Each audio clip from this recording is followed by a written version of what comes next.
What are the 10 plagues? I'm so glad you asked because I know them all off the top of my head. Welcome back to another episode of Dressing for the Job You Want. Today we're making matzah, which should go really quick and taste fine. Passover is going to be here in a minute, so I'm really excited to walk you through this recipe, which actually is my brother-in-law's. He'll be here in a minute. Here. It should be special and or fun, one or the other. It's not going to be both. Let's do it. Everything you need to make matzah at home: flour, water, baking tray, rolling pin. That's it. We're gonna go ahead and prep our matzah ingredients. Today, what we're making, per his instructions, is shemura matzah, which is different than the store-bought matzah that likely frequents your seders. My understanding is that real shemura matzah, which we can't really call this that because we're not using Shemura flour. blessed flour, shemura. It is called slightly kosher. I've made no claims past that. The end result here is going to be doughier. It's probably going to be round or ovular rather than a perfect square. It's not gonna crack when we hit into it. It should have tiny little holes. It should satisfy the definition of what matzah is, which is unleavened bread. That's it. That's what matzah is. And I am here to show you, if we've done it correctly at the end of the day, that this is really easy and a really cool and more personalized addition to a Seder, which is so fun. Why not try and make things as lovely and personal as possible this year? I have no comments on whether or not you should be gathering for your Seder. We are using 2 cups of flour. Again, if you're doing this properly, you're using shemura flour. Second best flour to use would be whole wheat, which we also do not have, so we are using all-purpose flour. And per every 2 cups, you're using 200 milliliters of water. So yeah, we've got 200 milliliters. This should yield 3 large pieces of matzah, which is enough for 1 Seder. Okay. So what's the story of Passover, and why do we eat this cracker? This large unsalted cracker, generally frowned upon by people with inflammatory bowel disease. It's not something I enjoy snacking on. Another segment of biblical history with Tess. Do you know the story of Passover?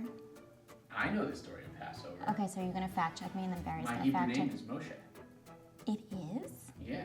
No, it's not. Yes, it is. I thought it was like, I don't know what I thought it was. Moshe? Yeah. For who? Moses? No, but like in your family, who? I don't know. Do you know mine? No.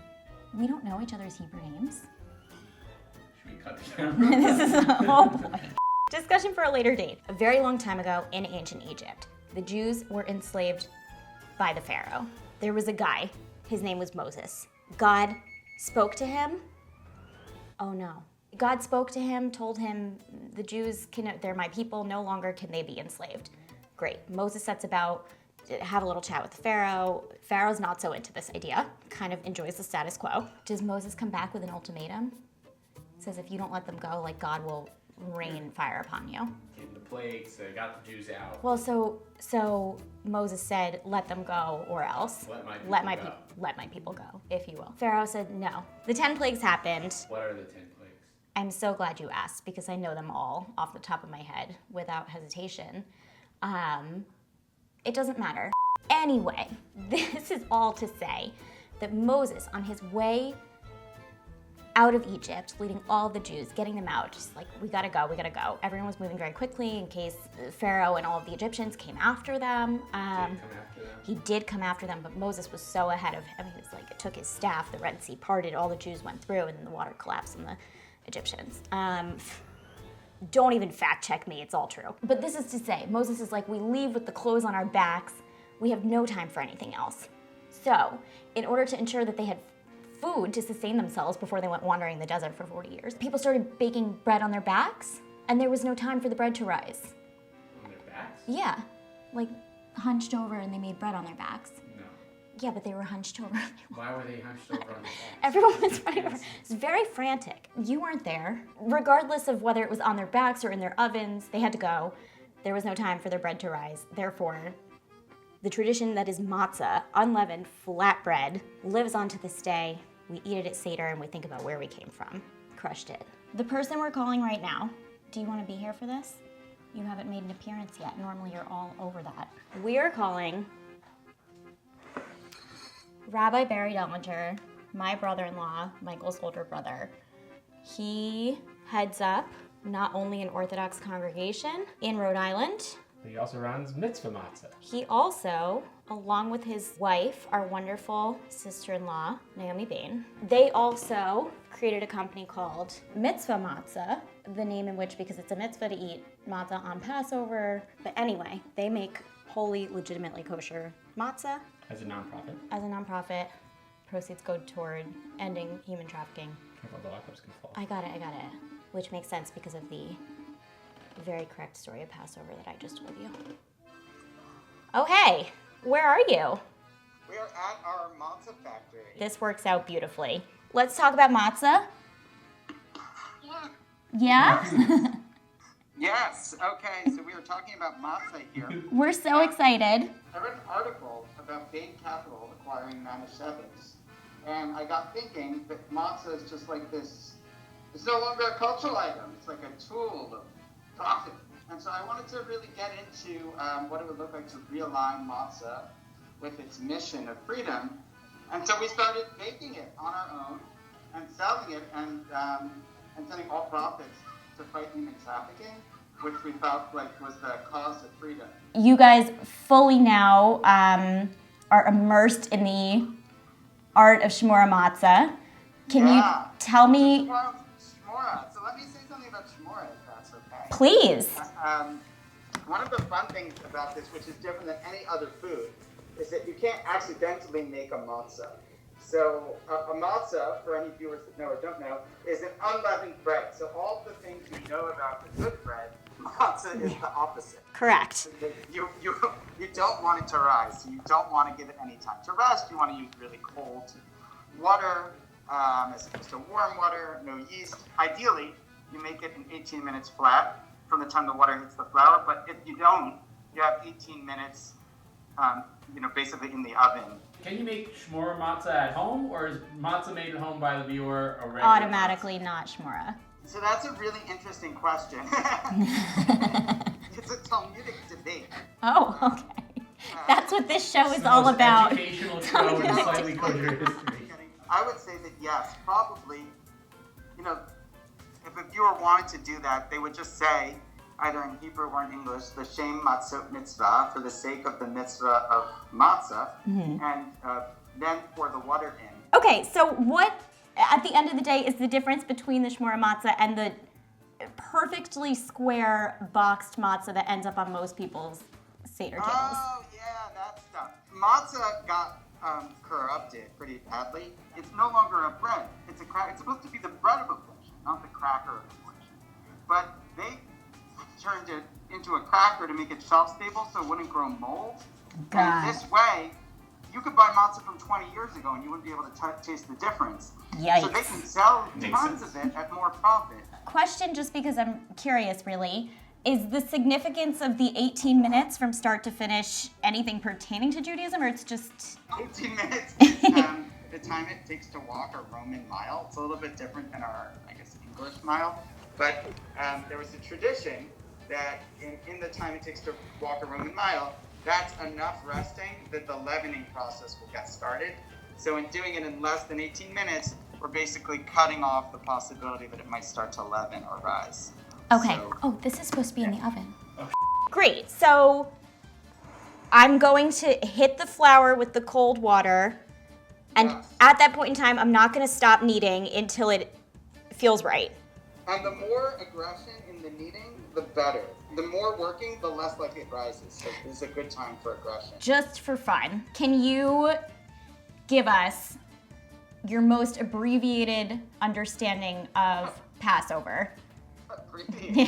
The meaning of it really is about our changing from dependency and slavery and a lack of hope and a lack of freedom to opportunity and empowerment and responsibility, which is really where this Passover thing comes. And matzah, by the way, you should know, is traditionally both the bread the slaves ate. People don't know this because it fills you up. It's really dense, but it's not good. True. And it's also because when they were leaving, they didn't have time to let the dough rise. Tess was under the impression that matzah was made on the backs of the slaves, and I said that is incorrect. Michael. Well, it could be. That's how it's portrayed in Rugrats Passover. Did they portray? That's where I got it from Rugrats Passover. Great, thank you so much. Say bye to Naomi and Netzach, and We'll talk to you soon. Yeah, happy baking. Thank you. We're back. This has turned into the most legitimate episode of Slightly Kosher of all time. Full kosher. Full kosher. Without a doubt kosher. Talmudic version of Slightly Kosher. Talmudic. We stumbled into some Talmudic debates. By the time the water hits the flour, within 18 minutes, we will have matzah. So that means kneading, he said, for 3 to 5 minutes. Then I'm gonna immediately take it on the counter. I'm gonna roll it out, divide it into 3 slices, fork, fork, fork, fork, fork. Hot baking tray, in, done. You ready? Once the water hits, I'll set the timer. Ready? Okay, All right. I'm gonna do it. 3. You're gonna have to move the camera to. I got it. You got it? You got it. Okay, ready? 3, 2, 1, go. Yay! Okay. No, I didn't set the timer. Are you, Michael? Oh, okay. Timer's on. Be aggressive. I'm being aggressive. This smells like flour. It's very sticky. I don't know that this is kneading rather than, ooh, squishing and combining, but that's okay. Listen, we went into this with very low standards and low expectations. It's forming, but there are all these like shredded paper mache bits at the bottom. Can you just reach and don't film it, but can you get the dough that is in my crotch? What is marriage for if not to do things like that? We're doing it. We're doing it. Smells like gas in here. It smells like gas in here. Did you put in a service request? No. How many times have I asked you to do that? Several. How many times have I asked you to do that? How many episodes have gone by? Ew, don't show the floor. I haven't vacuumed. It feels like Play-Doh. Maybe give it like another 30 seconds. Okay. So, do we do it on a floured surface? I don't think so. I don't think so either. Okay. So I'm gonna do it. Should I just do it here? Yeah. Okay, but are you gonna get close? Yeah. Oh, sorry, you're just standing there watching. Oh my god, it smells so much like gas, Michael. We die. If we die. He dies. He dies. Are you sure you're recording? Yeah. Oh! Why haven't you bought me a new rolling pin? Well, I wanted you to use like a wine bottle, like the old ancient grandmothers. Did they do it on Rugrats Passover? It's kind of like contracting as we go, which again makes sense because it is untreated flour, essentially. I do enjoy this about myself, that I can pretend to know more about baking the longer I do ridiculous things on camera. I've also not created any particular shape. I might call this a circle adjacent rhombus, if I had to choose. Why didn't we ask him any actual logistical questions about how to make matzah? Before you cut it, you Okay. can open the bottle. Okay, great. Just gonna poke it, which even on that, taboo box matzah, you're gonna see, So why are you poking it again? to make sure it's as unleavened as possible. Prevent air bubbles. What did I just say? Looks great. Thank you so much. This might be the prettiest thing I've ever made on this show. Here's what we're gonna do. I'm gonna slice that into 3. Mm-hmm. I'm gonna pull my pants up. Mm-hmm. I'm gonna take the hot tray out, Mm-hmm. put the 3 slices on, put it back in. Mm-hmm. We're good. Okay? Go. Okay. Ready? Yeah, why are you using a steak knife? I don't. Use a chef's knife. You don't have the dough cutter, so use the chef's knife. What- The big one. This one? Yeah. Okay. Ready? Yeah. Does that look even? Yeah, a little more. Yeah.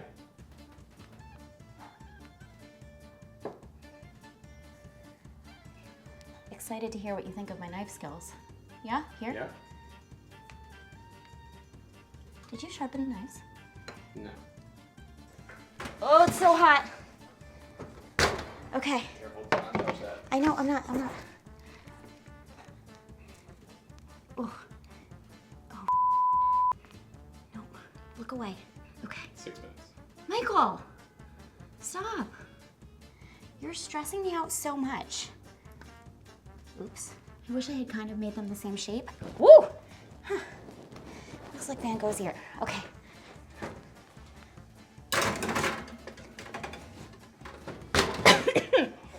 Cut. I think I deserve 3 of the 10 plagues for what I've done here today. Expectations versus reality. I'm gonna say I expect pale beige. Just not appetizing to the eye. I mean, it's stabbed flour. What else do we expect? Part of affliction. Right. You are meant to suffer when this comes out of the oven. I'm turning this off. By the way, Barry does recommend you just put your oven temperature up as high as it can possibly go. His goes up to 550. We won't do that because it smells like gas in here all the time. So we chose 475, which already I'm regretting. That looks like a pizza crust gone horribly wrong. No, that's good. It's gonna deflate.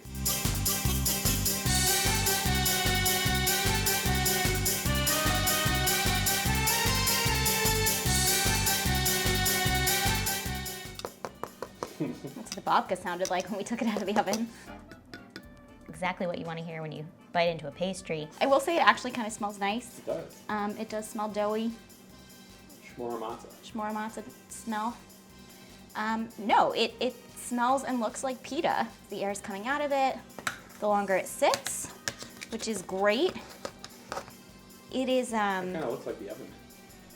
it kind of looks like...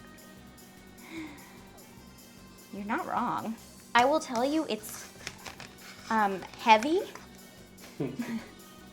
You'd think it'd be light, but this is not like nothing.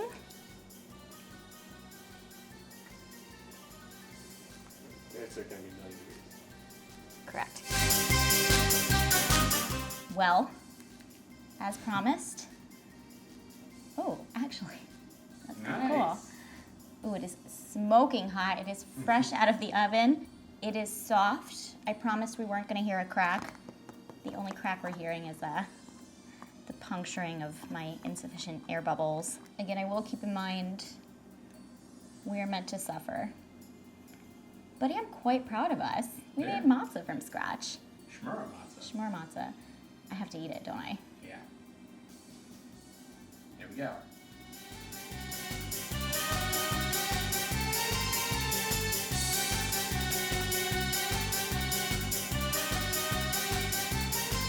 I don't want to be constipated.